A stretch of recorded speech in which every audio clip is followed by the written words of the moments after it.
Hello everyone, welcome to our YouTube channel मास Saraswati classes Gorakhpur. अब ये जो टॉपिक आपका चल रहा है इंजीनियरिंग ड्राइंग जो सब्जेक्ट है, अब ये जो सब्जेक्ट है केवल मैकेनिकल सेकंड सेमेस्टर वालों बच्चों के लिए है। अब ये मैकेनिकल सेकंड सेमेस्टर वाले में ही केवल इस बार आपका जो है इंजीनियरिंग ड्राइंग सब्जेक्ट आपको मिलेगा। अब जरा चलते हैं इंजीनियरिंग ड्राइंग के बारे में जानते हैं। जैसे आपने पिछली बार फर्स्ट सेमेस्टर में आपने इंजीनियरिंग ड्राइंग पढ़ा होगा फर्स्ट, तो वहाँ पर आपने क्या होगा, आरेख बनाया होगा, मापनी पढ़ा होगा, ऑर्थोग्राफिक पढ़ा होगा। अब यहाँ पर मोस्टली जो आपके फिगर होते हैं सब 3D ही होते हैं। 3D का कहने का क्या मतलब हुआ कि यहाँ पर आपके न्यूमेरिकल के साथ आपको फिगर को मैक्सिमम बनाने होते हैं। जैसे एग्जाम्पल के तौर पर कोई भी एक फिगर दे देगा तो फिगर में आपको एक माप देगी और उसी माप को आप रख करके फिगर को बनाना है। तो आपने जैसे शुरुआत में पढ़ा होगा, किताब भी पढ़ी होंगे, तो कहा जाता है drawing is the language of engineer. तो यहाँ पर हम क्या करेंगे, इसी ड्राइंग के माध्यम से किसी भी फिगर को, किसी भी आप ड्राइंग, किसी भी मशीन के पार्ट को हम बनाएंगे। तो जैसे देखिए, ड्राइंग को जानने के लिए सबसे पहले उसके बारे में इंट्रोडक्शन की अगर हम बात करें तो इंट्रोडक्शन में सबसे पहला जो टॉपिक होता है, हमने बताया था पेंसिल होता है। और जो पेंसिल के बारे में हमने आपको फर्स्ट सेमेस्टर में बता दिया है। अब ये नहीं भी जो जान रहे हैं वो आप हमसे कॉल करिएगा या व्हाट्सएप या किसी भी माध्यम से आप जानना चाहिएगा, हम आपको बता देंगे। पेंसिल के बारे में बताया मैंने, लाइन के बारे में बताया था, फिर कन्वेंशन के बारे में बताया था। तो इन सब चीज़ों का थोड़ा थोड़ा तो यूज यहाँ पर कन्वेंशन का आपको पड़ेगा, लेकिन जो मोस्टली इंट्रोडक्शन में जो आपको जानने हैं वो आपका जो टॉपिक आपको जो यहाँ पे जानना होता है वो आइसोमेट्रिक। यहाँ जो स्टार्टिंग ही आइसोमेट्रिक से होगा। आपने फर्स्ट सेमेस्टर में आइसोमेट्रिक पढ़ा होगा तो बड़ा थोड़ा सा पढ़ा होगा आइसोमेट्रिक में, छोटी छोटी चीज़ों को आपने बनाया होगा। ज़्यादातर आपने क्या बनाया होगा, सॉलिड में जैसे आपने क्यूब बनाया होगा, क्यूबाइड बनाया होगा, पिरामिड बनाया होगा, पेंटागन बनाया होगा, हेक्सागन बनाया होगा। इन सब चीज़ में पिरामिड को आपने बनाया होगा। लेकिन यहाँ पर जो आइसोमेट्रिक में आपको जानने हैं वो नट, बोल्ट, कीज, काटर, इन सब चीज़ों को आइसोमेट्रिक आपको बनाना आना चाहिए। क्योंकि जब ये आपको आएगा तभी आप क्या करेंगे, फिगर को बनाएंगे। क्योंकि यहाँ पे जो फिगर है, जैसे अगर आपसे कह देगा एक नट का आप टॉप व्यू फ्रंट व्यू बनाइए, वो नट की केवल आपको माप दे देगा, उसमें कोई फिगर 3D बना करके नहीं देगा। जैसे आपने ऑर्थोग्राफिक पढ़ा तो ऑर्थोग्राफिक में एक फिगर दे देता था और उसको आप टॉप से देखते थे, फ्रंट से देखते थे, साइड से देख करके बना देते थे। यहाँ ऐसा कुछ नहीं है। यहाँ आपको क्या करेगा, बस एक नाम देगा और ये दिमाग में आपको बनना चाहिए कि वो नट का 3D फिगर बनता कैसे है। तो जैसे आपको जब ये बनाना आ जाएगा, जैसे अगर आपको कोई भी नट, तो नट और बोल्ट के बारे में आपको पता होगा कि नट और बोल्ट कहते किसे। जैसे हम यहाँ पर एक फिगर ऐसे रफली आपको बना करके दिखा रहे हैं तो आपको लग रहा होगा कि ये कोई ना कोई एक नट है। अगर बाय द एक और फिगर हम ऐसे देखिए, ये जो हम फिगर बनाते हैं ये आइसोमेट्रिक का ही या यूज करके ही बनाया जाता है। ये देखिए जैसे हम ये बना रहे हैं रफली, तो ये जो फिगर बनते हैं ये आइसोमेट्रिक का इस्तेमाल करके ही बनाया जाता है। और एग्जाम में ये आपको देंगे नहीं, केवल आपको क्या करना, केवल नाम देगा। आपको जानना कि टॉप से देखें तब क्या दिखेगा, फ्रंट से देखें तब क्या दिखेगा, साइड से। तो इसके लिए आपको आइसोमेट्रिक में कम से कम थोड़ा सा नॉलेज आप एक बार फिर से हमसे जान लीजिए। तो देखिए आइसोमेट्रिक में करना क्या होता है, आइसोमेट्रिक में हमको होता क्या है, किसी भी फिगर की भुजाओं को याद रखिएगा दोनों तरफ से इधर से 30 डिग्री और इधर से 30 डिग्री के कोण पे झुका करके बनाते हैं। हमने ये भी बताया रहा होगा फर्स्ट सेमेस्टर में 30 और 30 होता क्या है। जैसे ये क्यों 30 और 30 ही रखते हैं, 45, 40, 50 भी क्यों नहीं रख देते हैं। तो याद रखिएगा आइसोमेट्रिक अगर हम व्यू की अगर हम बात कर रहे हैं तो आइसोमेट्रिक व्यू समपरिमाण दृश्य में, देखिए आइसोमेट्रिक का जो हिंदी होता है सम और ये आपका होता है परिमाण। सम का मतलब होता है समान, अब परिमाण मतलब यहाँ आप समझिएगा जो दूरियां हैं, यहाँ समान दूरियां। कहने का मतलब ये है यहाँ पर कि आप देखो यहाँ हम 3D फिगर बनाने जा रहे हैं। अब 3D फिगर मतलब आपको 3 डायमेंशनल, मतलब 3 भुजाएं। मान लीजिए एक भुजा ये है, दूसरी भुजा ये, तीसरी भुजा मान लीजिए यहाँ होगी।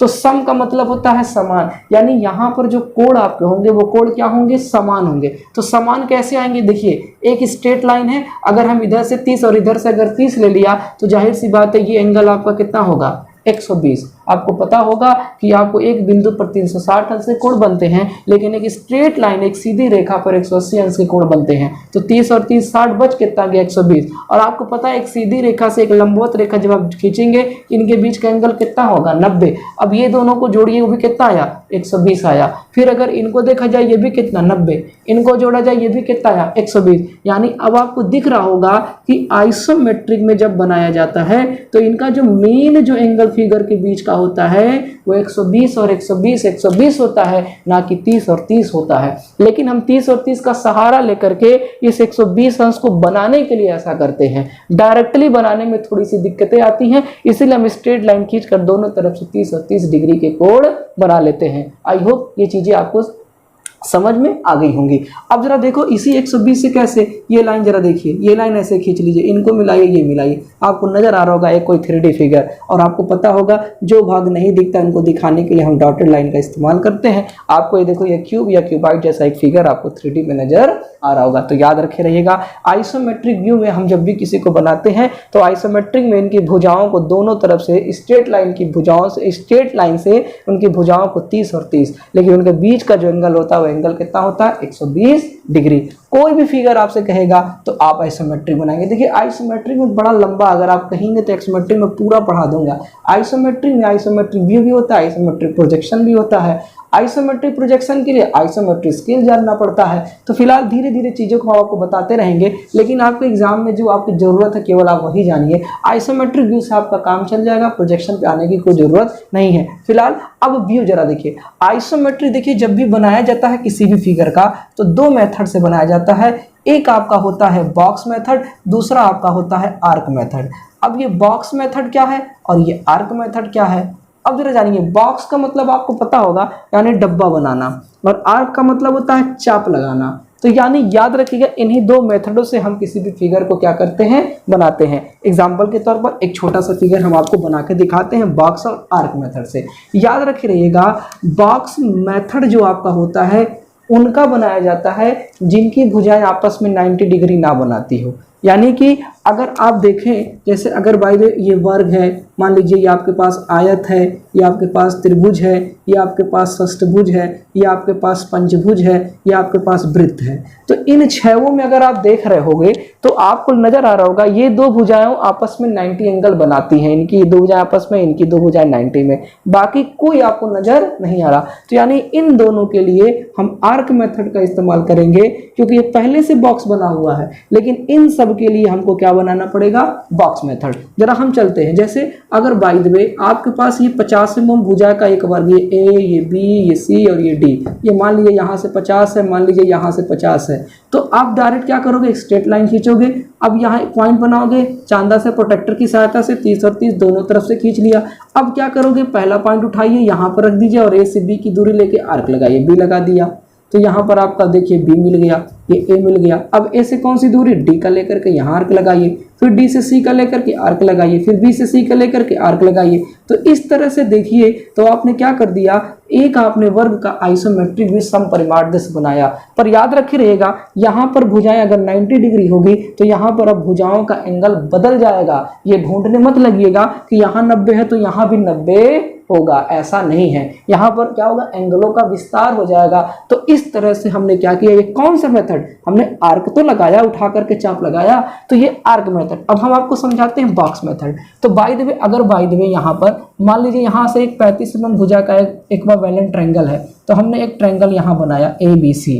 अब आइसोमेट्रिक व्यू बनाना है, लाइन खींचेंगे, कितना एंगल 30 डिग्री, इधर से कितना एंगल 30 डिग्री है, ये तो फिक्स है क्योंकि इनके बीच का एंगल कितना लाना है, 120 डिग्री। तो अब देखो इनको डायरेक्ट हम उठा करके नहीं रख सकते इनको, क्योंकि आइसोमेट्रिक बनाने के लिए हमको क्या करना पड़ेगा, दो मेथड ध्यान में रखने, एक बॉक्स और एक आर्क। तो आर्क मेथड में आपको मैंने बताया ये दो आर्क मेथड में आते हैं। बाकी जितना भी फिगर आपको बनाने होंगे चाहे वो किसी भी शेप के होंगे, आपको बॉक्स मेथड का इस्तेमाल। तो यानी अब क्या करेंगे, अपनी तरफ से एक रचना करेंगे और एक लंबवत ऐसे डब्बा बना लेंगे। तो ABC, इस डब्बे का नाम D, इस डब्बे का नाम E। तो देखिए डब्बा यानी बॉक्स बन गया। अब आपने बॉक्स तो बनाया, अब बॉक्स के साथ साथ अब आर्क मेथड इसमें इस्तेमाल करेंगे। क्या करेंगे, AB की दूरी लेकर के आर्क लगाया, यहाँ A रख दिया और यहाँ B रख दिया। A से अब E की लंबवत दूरी, ऐसा मत करिएगा A से C की, क्योंकि अब हमने डब्बा बनाया है, बॉक्स बनाया है। अब बॉक्स को किस पर रखना है, आर्क पे। तो बॉक्स भी उठाइए AB, फिर उसके बाद कौन सी दूरी उठाइए, AE की उठाइए, फिर कौन सी दूरी ED की उठाइए, फिर कौन सी दूरी BD की, लेकर के यहाँ पे क्या करिए, चाप को लगा दीजिए। अब चाप लग गया, जब इन्हें आपस में क्या करिए, तो देखिए आपने डब्बे को क्या कर दिया, रख दिया। तो ABE और ये आपने D वाला डब्बे को आपने रख दिया। तो देखो ABED हमको नहीं बनाना है, हमको बनाना ABC है। तो अब ये गलती लोग अक्सर करते हैं, ये BC की दूरी लेकर यहाँ चाप लगा देते हैं। हम जब भी आर्क मेथड जब इस्तेमाल करना है तो आर्क मेथड में ए बी लंबवत दूरियों को ही केवल उठा करके ऐसे रखा जाएगा, जैसे ए बी ये फिर बी डी ये लंबवत दूरी, ये बी डी इस पर लंबवत। अब जरा देखिए ये ई डी जो है इस बी डी पर लंबवत है, तो ये सी वाली जो लाइन है ये सी डी और ये सी आपस में क्या होंगे, बराबर। तो किसी एक तरफ से पकड़ लीजिए और यहाँ पे आर्क लगाइए, यहाँ से हमने डी सी पाया। अब स्केल उठाइए, ए के बाद बी पे जाइए, बी के बाद सी पे आइए, सी के बाद ए से। तो इस तरह से आपने क्या कर दिया, एक त्रिभुज का भी समपरिमाण दृश्य बनाया।